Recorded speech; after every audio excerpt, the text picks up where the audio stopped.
Greetings and welcome. So, final project, pick an archaeological site with significance and report findings on it. So, I chose the Temple of Apollo in Delphi, Greece. It's a temple dedicated to the ancient Greek god Apollo and home to the Pythia, a major religious site of Pan-Hellenic antiquity. It was also shortly used as a temple to Dionysus, but we won't be covering that. You're probably not asking yourself why I chose this, but I'm going to tell you anyway to make the video longer. I've always loved Greek mythology, and Apollo is my favorite god, so it makes sense. It's well known for its well-preserved ruins and unique architecture compared to other ancient temples, and it's provided us with a deeper understanding of the history and culture of ancient Greece. Throughout this video essay, we're going to discuss the background of the site, the excavation process, key findings and artifacts, and its overall significance. I would also like to note that throughout this presentation, I will be using this as a pointer because I didn't have anything else to use, and I wanted to point at things to feel like I'm actually doing something important. Also, I'm going to be reading from my laptop because I haven't acted since middle school, and my ability to memorize lines is non-existent.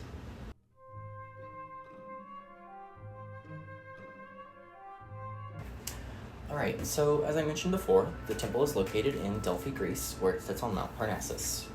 First built in the 7th century BCE, then later rebuilt after a fire from 510 to 505 BCE, and finally the current version, which was built in 370 BCE after an earthquake in 373. So the temple has some hefty historical significance.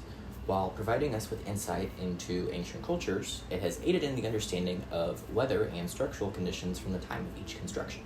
Along with this, the temple has been used to study architectural aspects of specific time periods as well as modes of worship.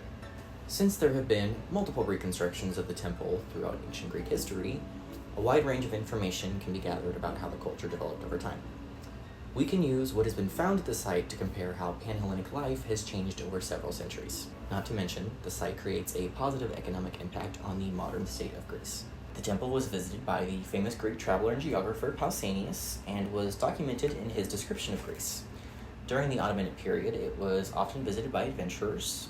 However, trial excavations didn't begin until 1840 and 1860. The site's main excavation history started with the Portico of the Athenians in 1880 by Bernard Hasselier, then followed by the primary excavation of the site in mid-October of 1892.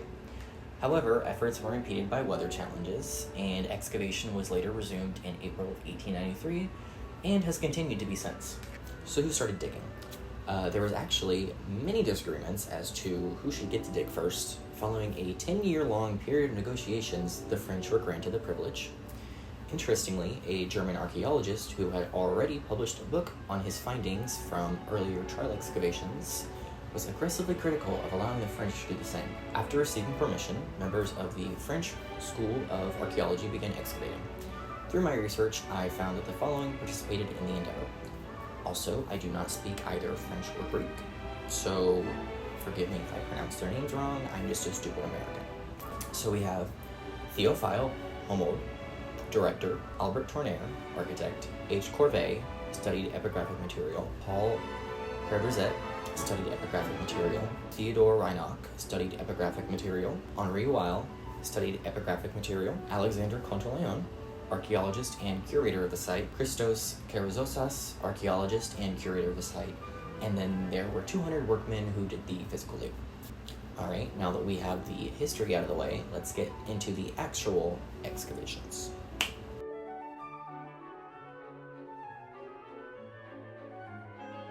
Starting us off, we have Cyriacus of Ancona, or another very Italian name I can't pronounce, a humanist and antiquarian from the 15th century CE. He copied inscriptions found at the site in 1436. Following that guy, we have George Weller and Jacob Spon, an English clergyman and travel writer, and a French doctor and archaeologist, respectively. They are said to have rediscovered the site in 1676. Also, both of which Google wants to invalidate because every time I looked them up, I wanted to change their names to Wheeler and Spoon. Shame on you, Google AI. Jumping forward to the 1840s and 60s, we have some trial excavations around the polygonal wall. For our primary excavation of the 1890s, we have the destruction of the village of Kostri, To be fair though, it was built on the ruins of the temple and suffered major damage from an earthquake. It was moved and rebuilt to the west, renamed Delphi, and a mini railway was installed to transfer large amounts of debris and soil from landslides. From April to November of 1893, a large chunk of the treasury of the Athenians, Sybil Rock, and Altar of the Chains were uncovered. The next couple of years saw most of the buildings along the Sacred Way exposed, as well as some unique sculptures. After the discovery of monuments inside the temple, the stadium and gymnasium were uncovered. Unfortunately, this was all I could find regarding the methods of techniques used to excavate, and I did a ton of research on it, so. The excavation of the temples has seen a lot of challenges over the years. The aforementioned earthquake that destroyed the village of Kostri in 1870, frequent heavy rain causing barriers to be built to protect from rockfall, mud, and rain, strong winds sometimes created dust storms on a mountain. Didn't know that was possible. Excavation was almost entirely stopped by the Greco-Turkish War of 1897, several disagreements between the Greeks and the French, not to mention both world wars. So yeah, she's been through it. Actually, the Temple of Apollo is only one of many buildings found in the sanctuary. There is also the Sanctuary of Athena, Castalia and Carnea fountains, a stadium, a gymnasium, and parts of an old city. This is my transition sentence to the next section.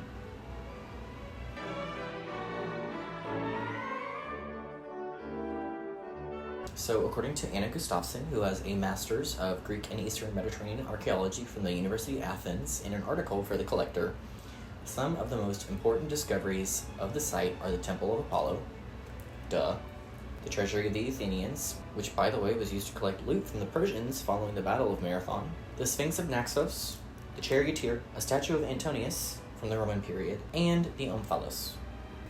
One interesting thing I found when researching the major artifacts section of this is that there were decorative features found buried in a nearby pit, since they were believed to be considered sacred. There were also shields hung from the eastern architrave in memory of the Persian defeat at Marathon, and shields from the resistance of a Gallic invasion in 279 BCE.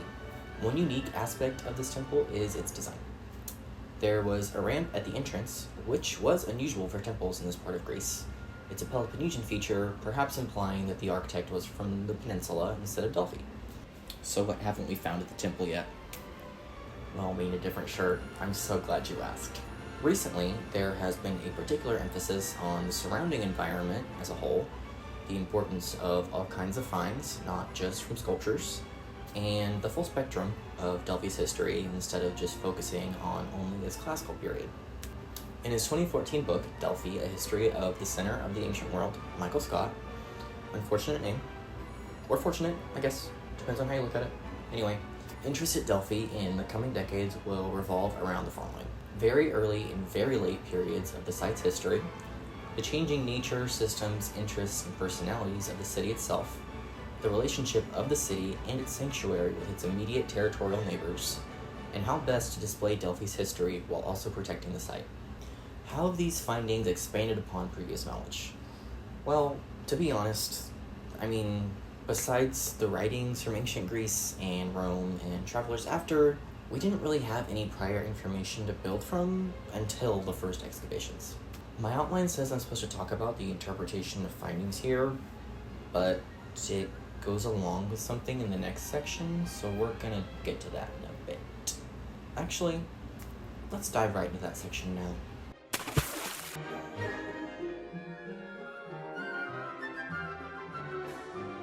So I kind of referenced the preservation efforts thing as my answer to a lot of the prompts in this section, so I'm just going to explain that first. Alright, I'm going to hold my laptop for this section because I used to do a lot of reading, so bear with me. So the site is currently protected by the Protection of Antiquities and Cultural Heritage in General section of Law Number 3028 passed by Greek Parliament. It is under the jurisdiction of the Ministry of Culture, Education, and Religious Affairs through the Ephorate of Antiquities of Phocis. It is systematically supervised for any acts of illegal excavation. The site is protected 24/7, including fire systems and several measures to protect from falling rocks. It's also a UNESCO World Heritage Site. In order to become a UNESCO World Heritage Site, at least one of the 10 criteria has to be met. This baddie meets half of them, and they are as follows. These are all directly pulled from the UNESCO website. The layout of Delphi is a unique artistic achievement. Mount Parnassus is a veritable masterpiece and is where a series of monuments were built whose modular elements, terraces, temples, treasuries, etc., combine to form a strong expression of the physical and moral values of a site which may be described as magical. Delphi had an immense impact throughout the ancient world, as can be ascertained by the various offerings of kings, dynasts, city-states, and historical figures who deemed that sending a valuable gift to the sanctuary would ensure the favor of the god. The sanctuary at Delphi, the object of great generosity and the crossroads of a wide variety of influences, was in turn imitated throughout the ancient world. Its influence extended as far as Bactria, following the conquest of Asia by Alexander the Great. Even pillaging of the sanctuary by the Emperor Nero and by Constantine the Great, who transported spoils from it to Rome and Constantinople, added to the artistic influence of Delphi. Delphi bears a unique testimony to the religion and civilization of ancient Greece. At the legendary site where Apollo slew the serpent Python, celestial cults replaced Chthonian cults and introduced the old heritage of myths originating from primitive times. The Delphic Oracle, over which 4 sacred wars were fought, is one of the focal points of Greek political history, while the theater and the stadium where the Pythian Games took place every 4 years were places of community celebrations reflecting triumphant Hellenism.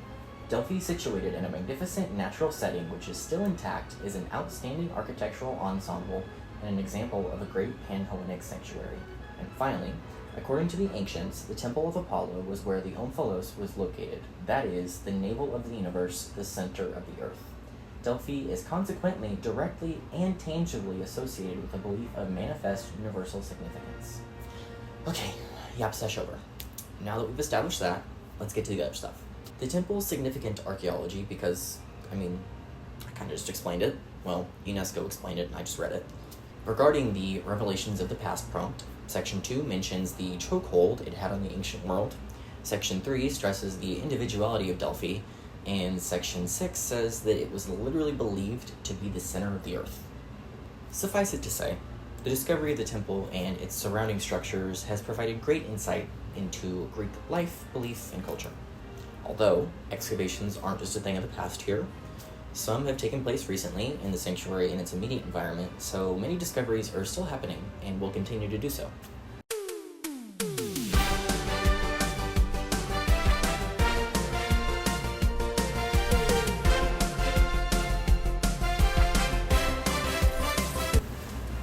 This is the section where I tell you the fun facts I learned while researching that I didn't fit into the script. So rapid fire, let's go. The building costs of the third temple were displayed on a stone stelae outside the temple itself. Corinthian limestone was used for the foundation and external columns. Parts of the entablature were covered in white stucco, and the cella, which is the cult center, and floor were paved with local gray stone. The roof beams were made of wood from Cyprus, and these are all from the third iteration. There was also a statue of Apollo accompanied by ones of Poseidon and Hestia, and there were 2 statues of the Fates, with the third being replaced by Zeus. However, these features were completely destroyed, so there is no archaeology to be conclusive. In between Cyriacus of Ancona in 1436 and the first excavations in 1892, just over 200 people visited Delphi. In July of 1990 alone, there were 77,900 visitors. Now, it welcomes over 2 million visitors a year.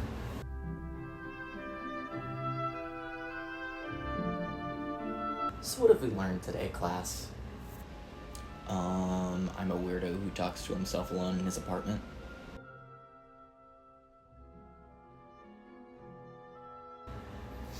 Okay, besides that, you talked at me about the Temple of Apollo in Delphi. You discussed the background of the temple, including its several iterations and many excavations. Talked about the actual excavation process and some of the challenges faced during the digging, then the key findings and artifacts consisting of an entree of major artifacts and structures with a drizzle of what's still to be found on top.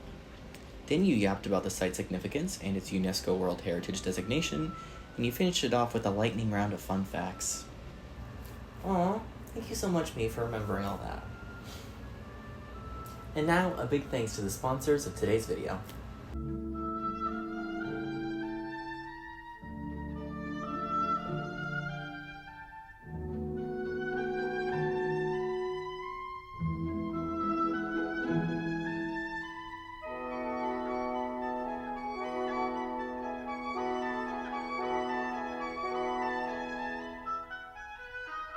I just want to say thank you for letting me do a video for my final project, and I really enjoyed doing the research for this and writing the script.